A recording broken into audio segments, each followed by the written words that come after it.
Hey guys, I hope you're having a good day. This is kind of like one of those shit, here we go again moments. With the recent bill pass of the Online Child Safety Act, heavy quotes on there, is not only a concern for the rest of the world, but it's also going to be a concern for essentially what I think the future of online media, online accounts, even down to Spotify at this point, which I'm seeing, I don't know if they're real or not, or memes, but it was like I've seen people that are like, we need to check your ID. And I'm going to pull this up. Absolute semina. Another reason to not be British. Honestly, another reason to be glad that you weren't born British. But this is something that's been boiling, festering, curating in the back of my brain for the last about a week, maybe two, or whenever this got passed. I don't know. But I'm starting to see other countries and platforms, keyword right there, take this into note and be like, if a whole country, the UK, can do this, well, so can we. And it kind of ties into the whole theme and the whole perspective of my opinion on digital sovereignty and why you should never put your eggs in one basket. You should never trust these companies won't bend a knee to the government for you, or just other terrible tech privacy practices. And I'm going to explain this bill in the simplest way possible. So the UK's Online Safety Act, which became law in 2023, is now being implemented by Ofcom, the UK's communication regulator. The legislation requires tech companies providing users and user-to-user services or search engines to take significant steps to protect users, especially children, from illegal content like child sexual abuse material and harmful material. Under the Act, platforms must conduct risk assessment, implement measures like hash matching technology to detect and remove any known child sexual abuse material, which I'm okay with, and protect children from harmful content such as pornography and online grooming. Sure, no one's going to say no to that. They've also established code practices for illegal harms duties that came into force the 17th of March 2025, which enforce specific actions to increase essentially the requirements. So pretty much is going to will require ID verification for some of these applications. It came into force at the end of July, which requires users to verify their age before accessing content deemed harmful to children, such as pornography material promoting suicide or self-harm, and content related to eating disorders. The verification process involves submitting photo ID, photo ID, undergoing a credit card or bank checks, and using AI facial age estimation, making it significantly more rigorous and simple age declaration. The law applies to websites operating in the UK that host potentially inappropriate content, and platforms to completely face fines up to 18 million or 10% of their global revenue. The Act mandates secure age verification methods, which that doesn't exist, including photo ID, credit card check, and facial scans to prevent users under 18 from accessing harmful content. Now, any website that has a significant amount of inappropriate, not safe for work content will be subject to this in the UK. And this is kind of my thought process on it. Companies will not go to the extreme extent of very specific policies for one country. It's going to be more resource intensive. So eventually, quite possibly, these companies will start with just doing, yes, the UK. But most importantly, they will eventually just adopt this to everyone. It's easier. It's one platform then. It's one policy. We think you're under 18? Prove it. Oh, you don't want to? Can't use our service. And that's going to be the problem going forward. This isn't going to just stop with the UK. This isn't going to stop just in one country. That'd be insane. Why not do it for everyone? And the US is not far behind. So there's something called the Screen Act. The Screen Act, S737 in the United States, H.R. 1623 in the House, is a proposed U.S. law introduced in February by Senator Mike Lee and Representative Mike Miller. It aims to protect children from online pornography. Pornography? Porno. Pornograph.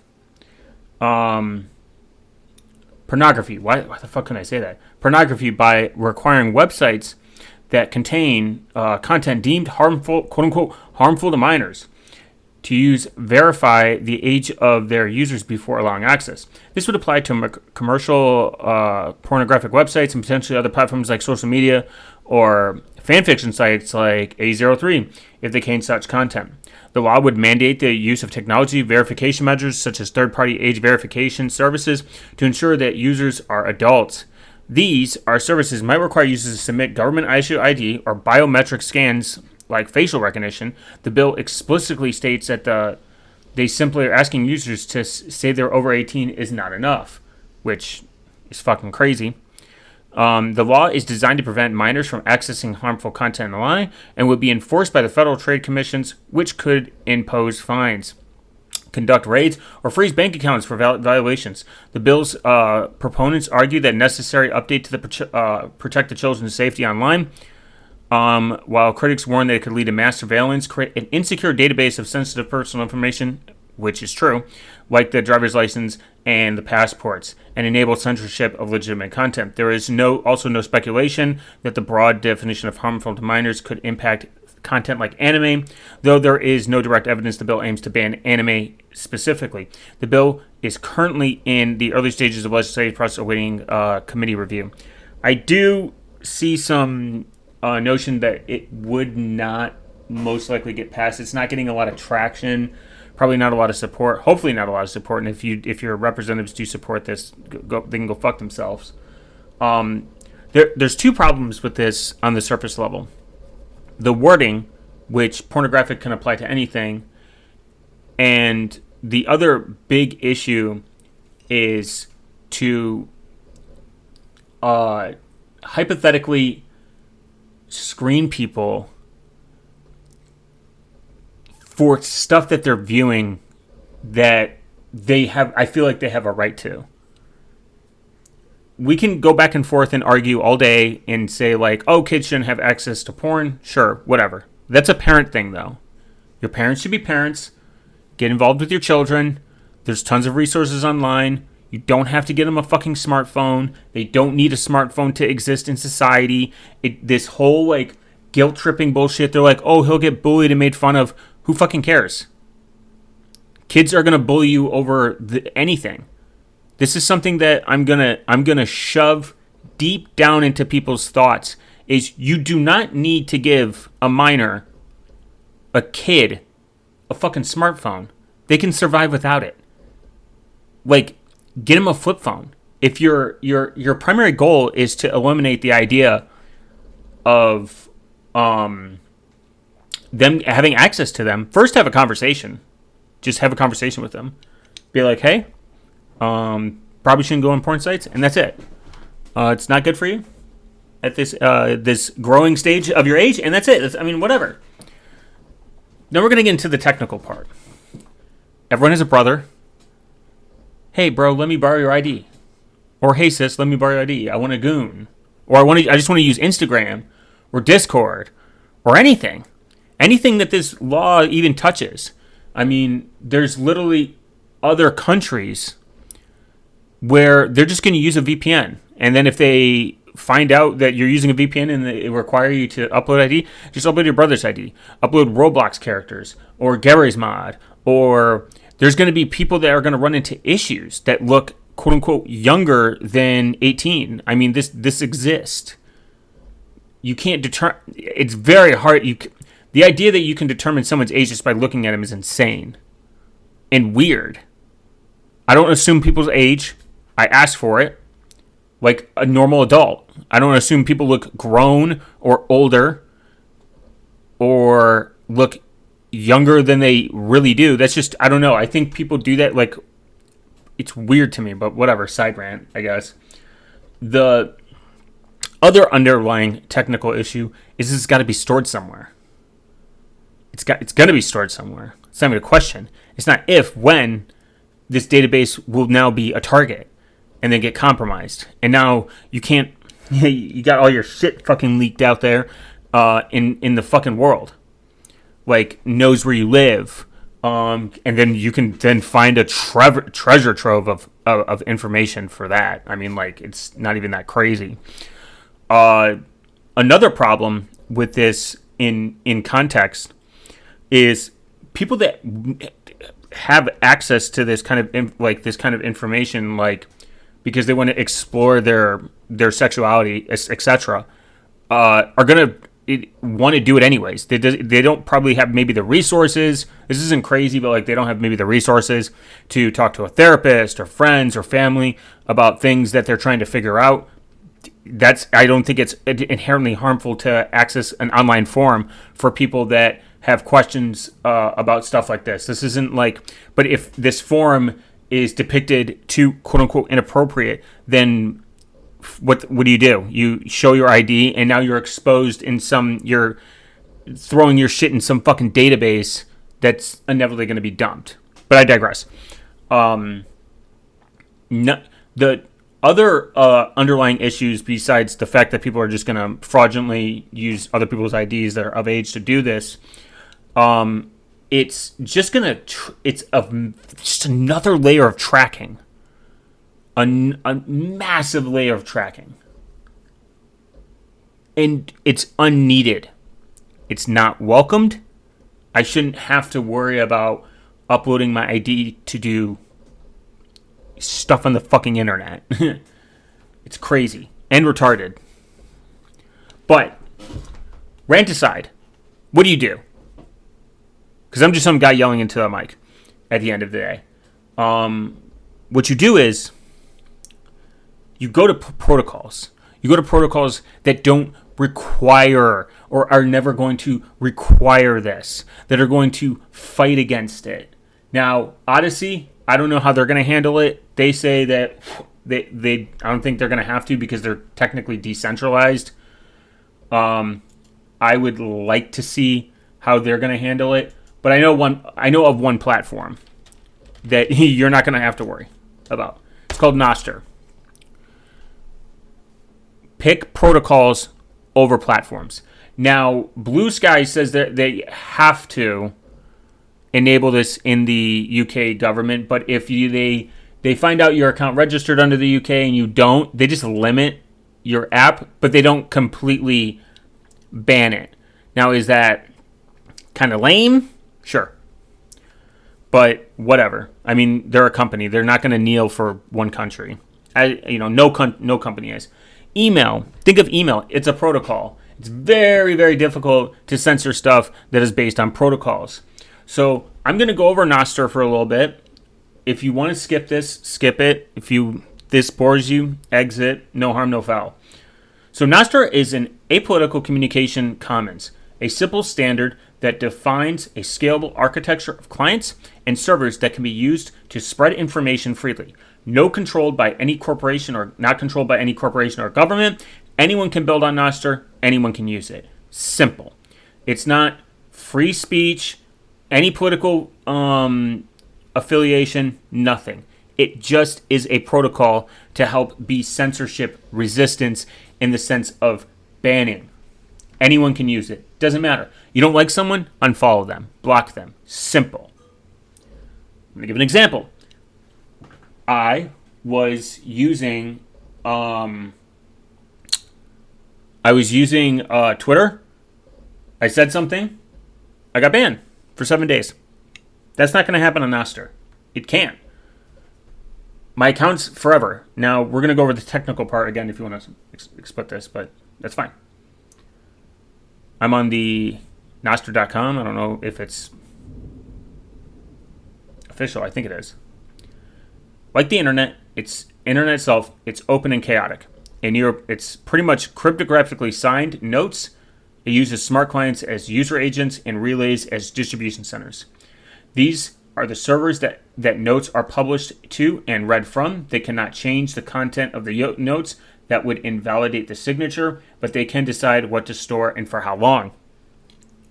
The protocol is ownerless, relays are not. Nostr doesn't subscribe to political ideas of free speech. It simply recognizes that different people have different morals and presences on each server. Being privately owned can follow their own criteria for rejecting content as they please, and users are free to choose what they read and where from where. Freedom of association, your own piece of a Nostr. If you are a programmer and know how to run servers, it is trivial to run your own relay with your own rules. You can run your own Nostr relay. It's very simple. You can do it on Umbrel. You can set it up where it's super private, and you can host it over Tor. It's pretty awesome in that sense, and Nostr can be used for tons of stuff. You can find other people that have you like-minded and follow them. There's groups. Nostr is an idea with a lot of open source software around and large user base, but not finished. It isn't. They pretty much have microblogging and relay-based groups. There's even an app store where you can explore. There's Nostr Social, join your peers. Pinstar, like Pinterest, but on Nostr with Zaps. Now, this is very heavily, before I get too deep into it, this is heavily based on Bitcoin. Not based, but like it's a lot of Bitcoin people are around it. People, like you can zap people. It uses, it's Lightning. Lightning's involved, like the Lightning protocol. It's a little bit, it's very crypto esque. Like lots of crypto people are on there, especially like their Bitcoin maxis pretty much. But you can run your own relay. You do not have to participate in the Bitcoin ideology. You can just ignore those people. And again, you can run your own relay. So you can kind of choose where you're going to go. There is Monero people out there. Now, there's Nostr Social, Freeform, different types of apps. Photos, you can do photos. You can upload photos via Blossom. It's kind of like Blobs. It's like where the media is stored. Some are paid, some are free. You can do paid relays. You can do free relays. Direct message. You can send messages. You can do videos. You can do live streaming, file sharing. It's literally a protocol, so it's very awesome. There's some marketplaces. People even released their music on Nostr. It's called Wave, I think, and it's pretty awesome. Now, how do you get on Nostr? You essentially got to create a public private key. If you want to join, just go to nostr.com, join. It'll generate an account for you. These are cryptographically signed. You have a secret key and you have a public key. The public key is your user ID. This is like you can share it with anyone. Anyone can find you through this. Now, there's a private key. The private key is what you keep private. Hence the name, secret. You should never share this. You can store it and store it some places. And then I would say get an Android signer. An Android signer is a dedicated signer and bunker that provides and stores all your NSEC and can sign other Android and web apps. So this kind of like bunkers your secret key. This is where you put your secret key. There's something called Amber. Amber is essentially a secure way. It can work offline. It uses NIP46 to make NIP46. I mean that your private key should never be exposed. And The goal of Amber is to have your smartphone act as a NIP46 signing device without any need for servers or additional hardware. Private keys should never be exposed. Should be exposed to as few systems as possible. Each system adds an attack surface. As the rationale said, NIP states, in addition, native apps, Amber aims to support all current web applications. It's great. It's great. I use it. There's certain events that I sign that I give a little bit more access to.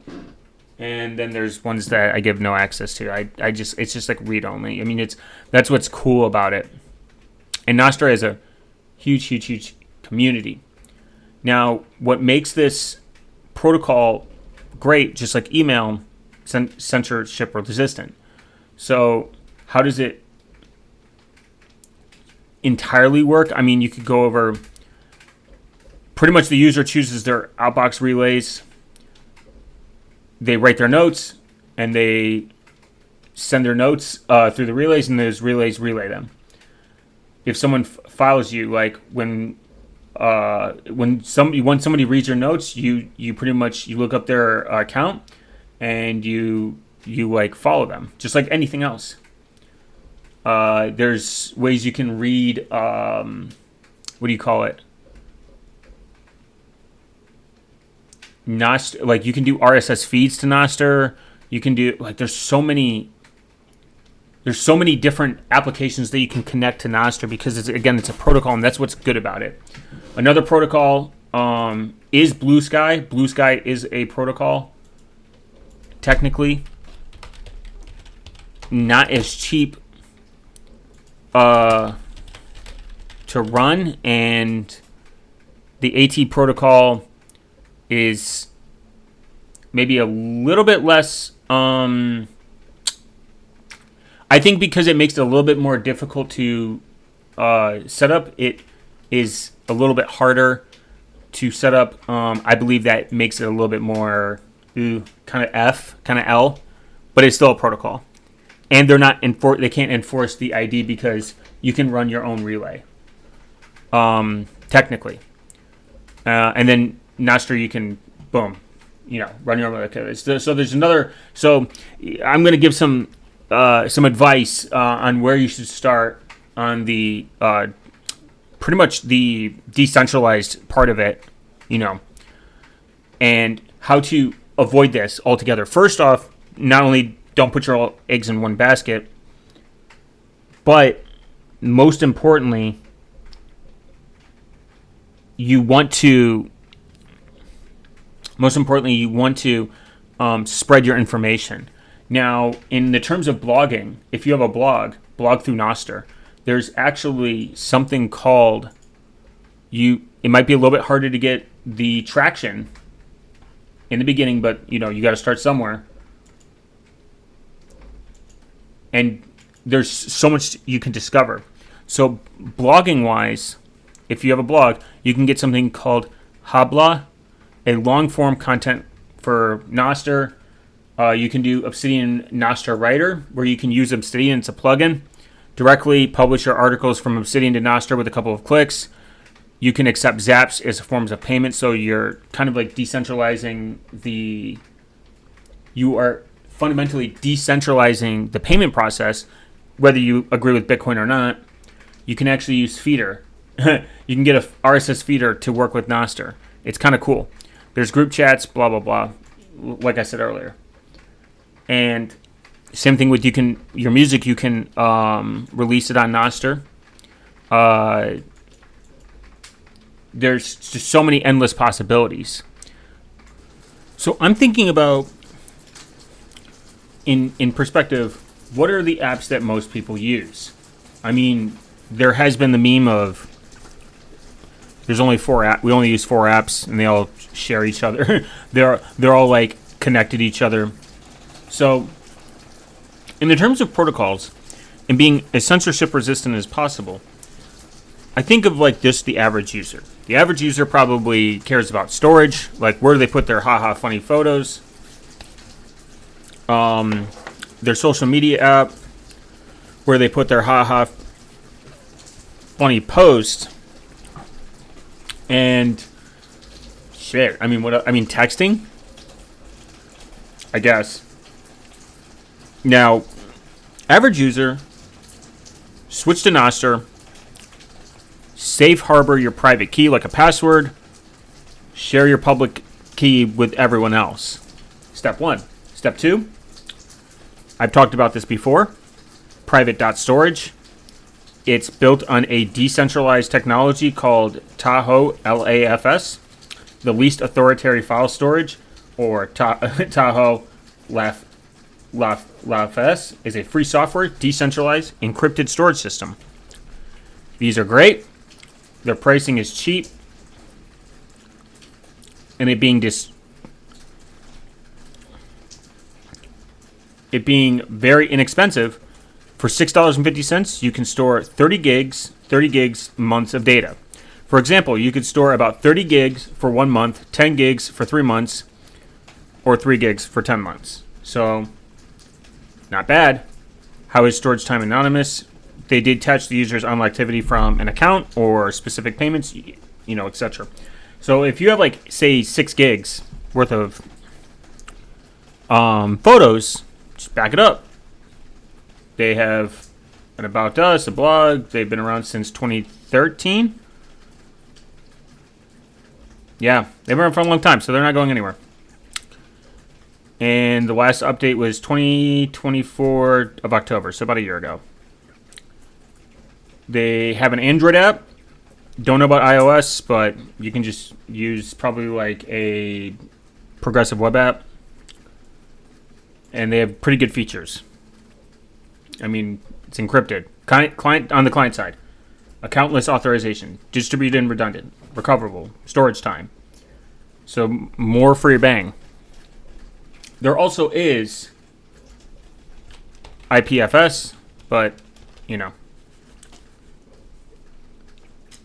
have to remember that is distributed across many networks, and it's resilient. Peer-to-peer IPS storage and manage your data on IPFS, which you can do.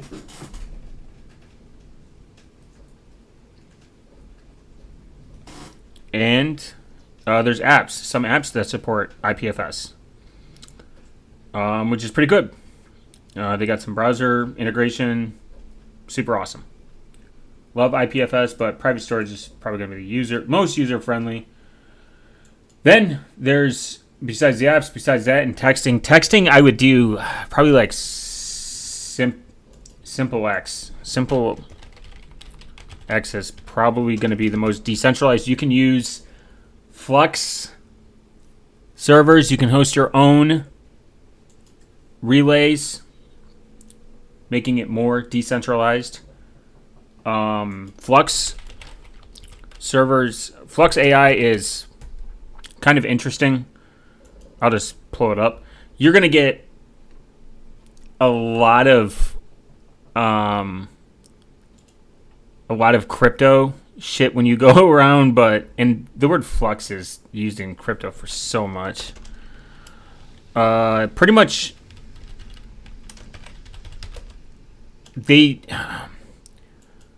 Flux, where the fuck is it? God, too many things use the word fucking flux.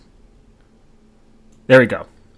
Runonflux.com is the website if you want to check it out. Runonflux.com. If you have like services that you want to like host and build and not have to worry about centralized services like Amazon, like AWS, they're fucking huge. It's kind of like Store.js. Store.js is another one. You will run across the fucking crypto part, but they said they're more than the crypto. But mine run nodes and execute transactions with Zelcore, SSP, and EcoWallet. They are a blockchain technology. They were in I heard Seth for Privacy had them on. You can pretty much deploy a node if you want. 1,000, 10,000. I don't like the requirement. I just don't like the idea of locking your shit up in crypto for a fucking shit. But you can do WordPress on Flux, Flux Marketplace, like other places that pretty much put their other stuff on there. You can sell in Flux. Flux Cloud is what you really want to look at. Create, launch, and scale apps on Flux. Will they be able to do Kubernetes, though? That's the real question. Flux Cloud starts off at $2.30 for 8 gigs of memory, 2 vCPUs, and 100 gigs of storage. That's a pretty good price. Not bad. Their highest tier for 8 CPUs, 32 gigs of memory, and 100 gigs of storage is like $7. That's fucking crazy. That's pretty redonkulous, if you ask me. And they got a calculator like everyone else. I mean, how many instances will we be running? 3. Wow, that is... looks like they, for 100... 125 gigs of RAM. Oh, storage.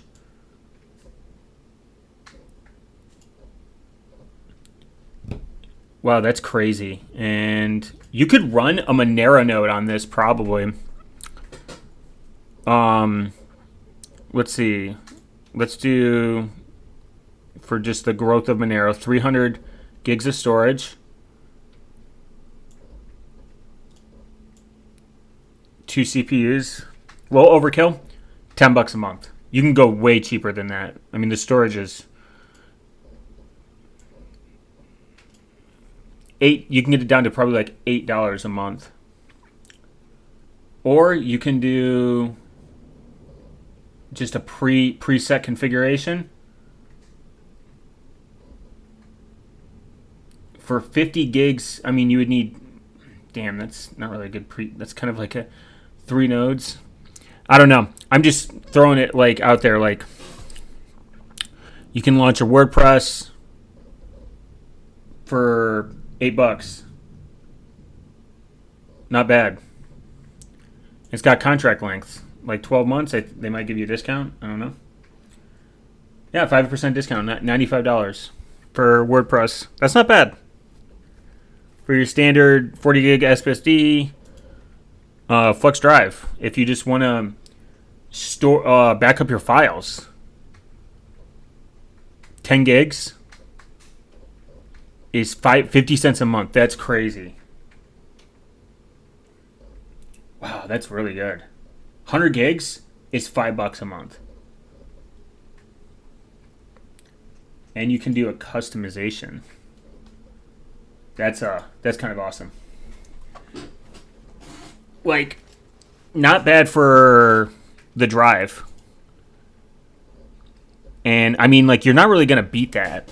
So decentralized computing is always going to be better because it's going to drive competition, and the more people that get involved, the better it is. I mean, Storage is, if I wanted to back up my NAS to Storage J, I could, and it's a fraction of the cost. My worry is that shit might not last. I use Backblaze because they've been around forever. But once this becomes very doable, then I would probably look at something like this, or maybe like Storage J with the mixture of Backblaze for super redundancy. But you know, who's counting? But the thing is, as long as Flux maintains their interoperability, their uptime, their interoperability to hold their values of being staying private,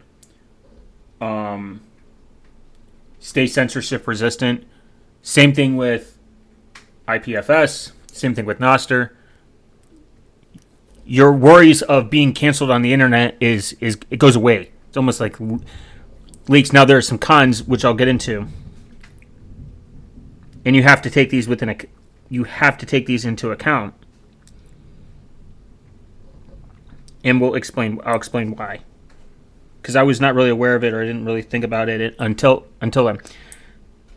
We all know the internet is permanent, and what you say on the internet is there forever.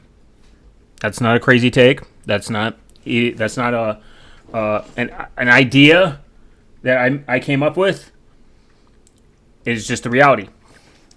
With the blockchain, it's more permanent and more public. It's immutable. So if you say some shit, it's over for you. So you have to be more cautious. And I think it should create more cautious. You have to be more cautious what you say. But it's not like you can get banned. So it's like a double-edged sword. But if you sit and think about it, people remember stuff. People's attention span is pretty bad today, but like people remember things. Maybe they'll remember stuff for like a couple months, move on. With this, they can just pull up the blockchain, the receipts. So something to keep in mind. And then with Nostr, the major side effect you have to think about is you have to trust the relays. I mean, you have to trust Facebook and Instagram too, but you have to trust the relays. They could potentially, you could be de-anonymized. I think your IP address is somewhere stored in the notes as well. So you got to trust these relay operators to have the same values as you. How you mitigate that trust and eliminate it? Use a VPN. And you won't get fucking you won't get sent into CAPTCHA hell, by the way. Just throwing it out there. You will not get sent into CAPTCHA hell if you sign in with a VPN into Nostr. You just won't. It's great. That's the first great part about it. Second, you will also need to understand that Nostr, relays could be malicious. So you, by running your own relay, this mitigates all of it. Run your own relay. It's very easy to set up. It takes care of all the actions, stores all the media. It's kind of like think of it as like a backup. And it being private means you control the keys. Not your keys, not your crypto, not your Nostr relay, not your data. To a certain degree. So run your own relay. It's very simple to set up. Just get an Umbrel. You can run that in your own Monero node. Umbrel makes it super easy to start harvesting your own data. You can run Nextcloud on it. You can run Monero on it. You can run Uptime Kuma on it. You just got to be very, very careful on what you run. Because, well, you got to pick which Pi. The newer Pis are way better. So, like, Pi 5 and up, 5 and, if, you're listening to this in the future, that's there. Like, IPFS, my podcast is on IPFS. I host it on there, and it relays all my information, which is good. So, like, I'm permanently on the internet. I use Fountain for some stuff. Like, I have a Fountain account. That's like a way to distribute my podcast, but I mainly use Yellowball. Yellowball is my hosting provider, but the distribution management is amazing. I have tons of options. I can go on I'm pretty much on all the platforms because of that. Like, I'm on Fountain, which is kind of good, and then I'm on some other distribution podcast too. I'm on podcast 2.0, and I've been in Nostr for quite a while now. And Mastodon, which is a little bit more decentralized, not there yet, still a platform. You can get your account banned. Same thing with, I think, Blue Sky too. So you have to keep that in your in the back of your head. There's Matrix. Matrix is a protocol, very censorship resistant.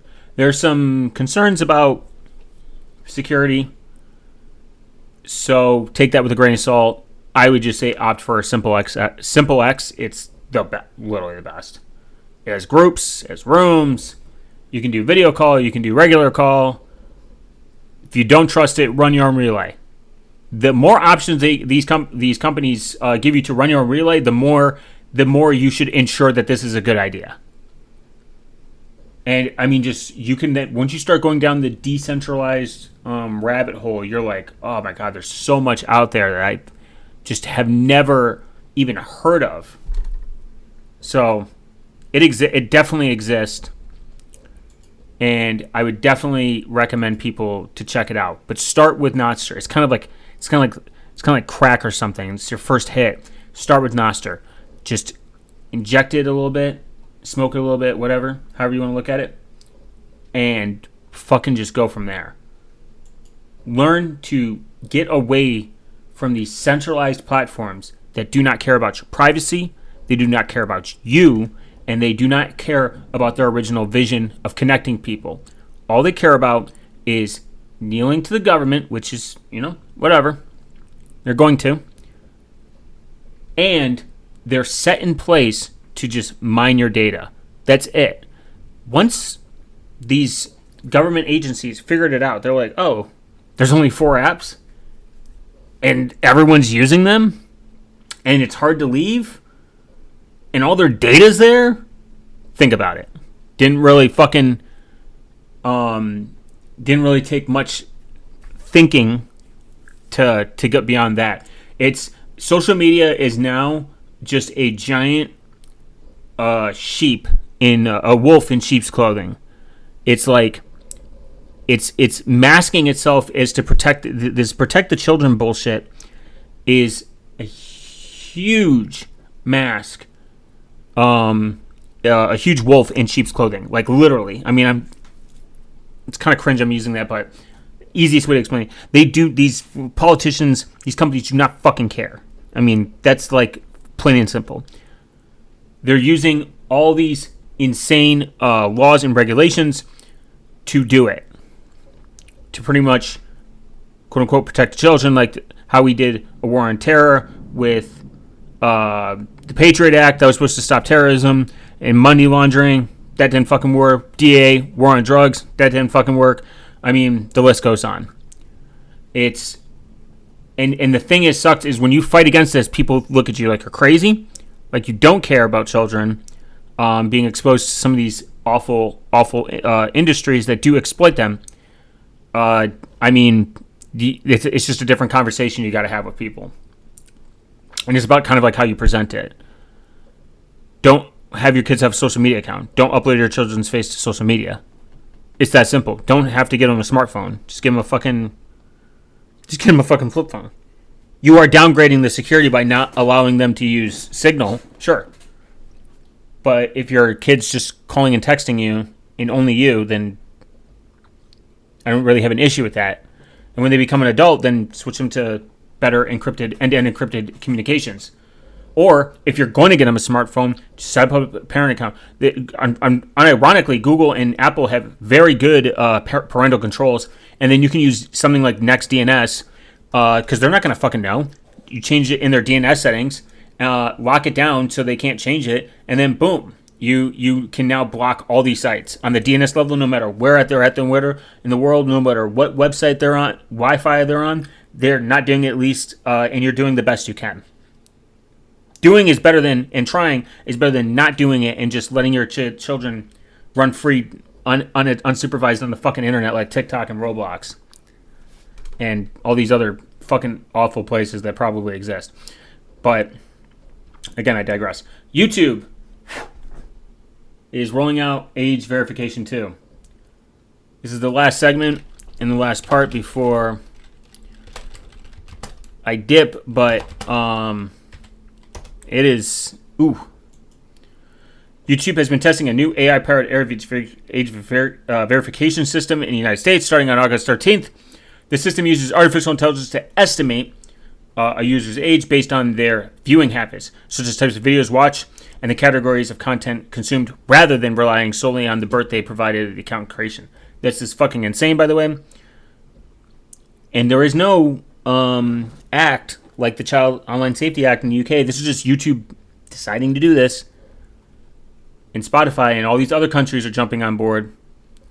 And it will begin using AI for age verification pretty much this week and going forward. It's insane. There's nothing you can do about it.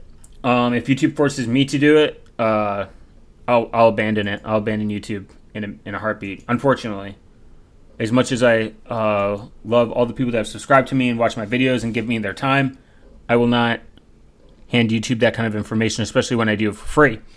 I'm not being paid by them. I am not monetized, and I still am. If this changes in the future, I'll just be transparent. I am not going to be monetized. I don't plan on it. I will maybe find a different way to monetize, but that will be in the future. If you like my content and you got it to the end and you want to, you can donate Monero to me. I'll just use it to to increase the Monero circular economy, and B, like, pay for like hosting stuff, like pretty much this podcast. It'll just go back into the production of this and my time. And I will leave all the resources in the show notes this time, and where you can find me on all my socials. And I appreciate everyone listening. This has been pretty much a good time. Thank you. Have a wonderful day. Share the podcast with all your friends, and stay safe.